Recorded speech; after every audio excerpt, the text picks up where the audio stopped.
మిమ్మల్ని ఎంటర్టైన్ చేయడానికి, మిమ్మల్ని వినోదభరితులను చేయడానికి ఈ అబ్బాయి బడి వదిలి విద్యను నేర్చుకున్నాడు. ఎక్కడ ఉండాలి అబ్బాయి? స్కూల్లో ఉండాల. అమ్మాయి ఎక్కడ ఉండాలా? స్కూల్ ఆర్ కాలేజ్లో ఉండాల. వీళ్ళు ఇట్లా ప్రోగ్రామ్కి వస్తే ఇంటి దగ్గర ఎవరు ఉండరని చెప్పి వాళ్ళతో పాటే పిలుచుకొని వచ్చి వాళ్ళకు కూడా నేర్పించి ఉన్నారు.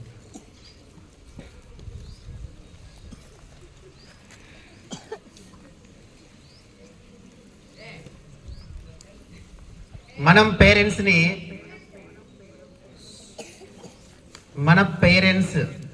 మీ పేరెంట్స్ ఎంత ఇంపార్టెంట్ ఒకసారి ఆలోచన చేసుకోండి. మీరందరూ చదువుకోవడానికి, మీరందరూ బాగుండడానికి వాళ్ళు ఎంత హార్డ్ వర్క్ చేస్తున్నారో ఆలోచన చేయండి. ఎందుకు స్కూల్కి పంపించలేదని ఆయన అడిగితే, మా వృత్తి సార్ ఇది, దీన్నే నమ్ముకున్నాం అని చెప్తున్నాడు. తల్లిదండ్రులు ఎట్లా నడుస్తే పిల్లలు కూడా అట్లే నడుస్తాం కదా. అందుకోసం వాళ్ళతో పాటు వాళ్ళ నాన్నకు సహకరించడానికి వాళ్ళు ముందుకు వచ్చినారు. ప్రతి స్కూల్కి పోయినప్పుడు ఈ అబ్బాయికి నీకు అనిపిస్తుంది కదా స్కూల్కి పోవాలని. అనిపిస్తుందా లేదా? అనిపిస్తుందా? చదువుకోవాలనిపిస్తుందా? మంచి ఆఫీసర్ అవ్వాలనిపిస్తుందా? చూడు, మీకు అనిపించదు. మాట్లాడుతూ ఉండాలా, గొడవ పడుతూ ఉండాలా, తల్లిదండ్రులు తిడుతూ ఉండాలా,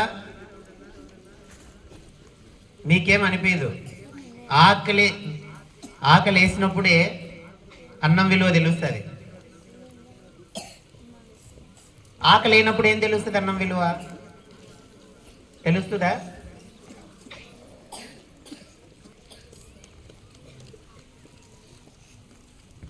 అట్లాగే మీరు మీ తల్లిదండ్రులు పడే కష్టాన్ని గుర్తించి వాళ్ళు చెప్పే మాటల్ని విని మంచిగా చదువుకోవాలి.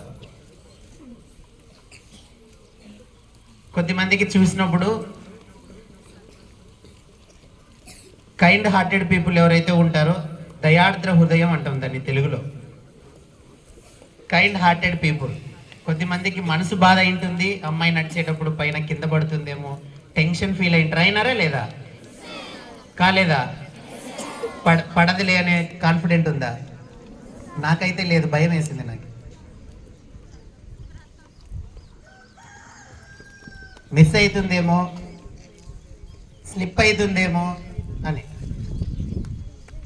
ఎంత బ్యాలెన్సింగ్ అమ్మాయి నుంచి నేర్చుకోవాల్సింది. తీగ మీద నడిచేటప్పుడు ఎంత బ్యాలెన్సింగ్ ఉంది, ఎంత పర్ఫెక్ట్నెస్ని కలిగి ఉంది చెప్పండి. మన లైఫ్ కూడా అంత బ్యాలెన్సింగ్గా పోవాలి. అన్నింటినీ బ్యాలెన్స్ చేయగలగాలి మనం. బ్యాలెన్సింగ్ చేయకపోతే లైఫ్లో సక్సెస్ అవ్వలేము.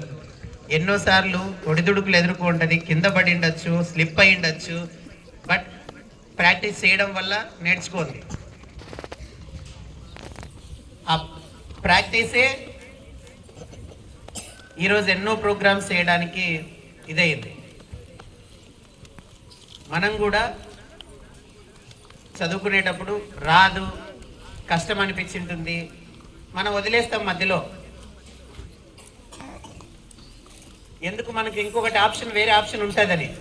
నేను చదువుకోకపోయినా మా నాయన చదివిస్తాడులే, లేదా నేను చదువుకోకపోయినా వేరేది ఏదో ఒకటి చేసుకోవచ్చులే. ఇక్కడ వన్ అండ్ ఓన్లీ ఒక్కటే ఒక ఆప్షన్ ఉంది. ఆ అమ్మాయి ఖచ్చితంగా నేర్చుకోవాల్సిందే. మనం కూడా అలా ఫీల్ అయితే సక్సెస్ అవుతాం.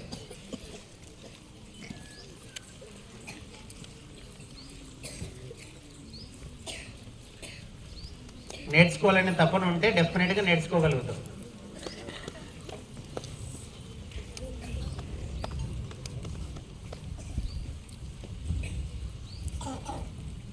వాళ్ళు పెద్దలు ఒక సామెత చెప్తారు, తెలుసా? పొట్టకుటి కోసం. Do you know that one? What is that? కోటి విద్యలు.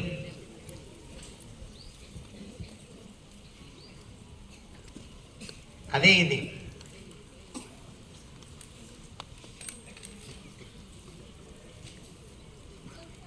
మనలో వీళ్ళకున్నంత డెడికేషను, వీళ్ళకున్నంత ఇది 20% ఉన్న మనం కావచ్చు. అవునా? 20%, అట్లీస్ట్ 20%. అది మళ్ళీ మీరు ఆలోచన చేస్తారు, చెయ్యరు. సాయంత్రం వేళకి ఇంటికి పోతే అమ్మ పని చెప్పింది అనుకో, మామూలుగా పోం మనం. శతాబ్ది ఎక్స్ప్రెస్ ఎట్లా స్పీడ్గా పోతుందో అంత రయ్యని వైంటాం. ఎవరి మీదకి? అమ్మ మీదకి. నీకేం తెలుసా నేను ఎంత కష్టపడినానో? ఆడ చందన ఉంది, గోర్లు కొడుకుంటూ ఆ పక్క ఈ పక్క చూస్తుంది. జీవితం అంతా గోర్లు కొడుకుంటూ ఆ పక్క ఈ పక్క చూసేకే సరిపోతుంది మనం.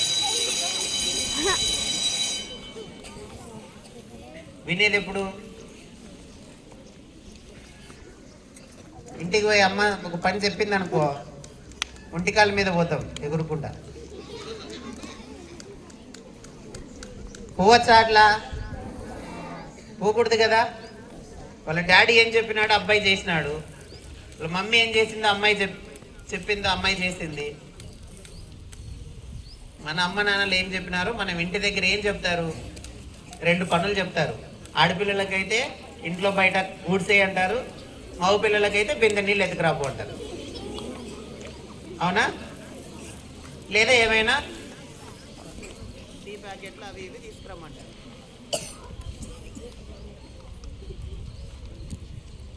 వాటికే చిరాకు పడతాం మనం.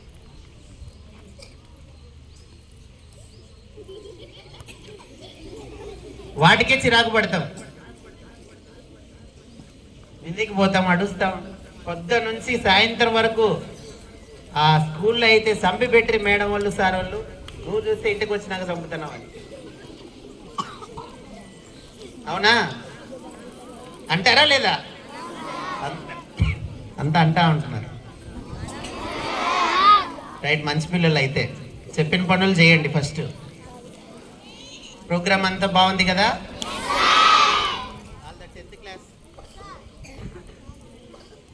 10th class come.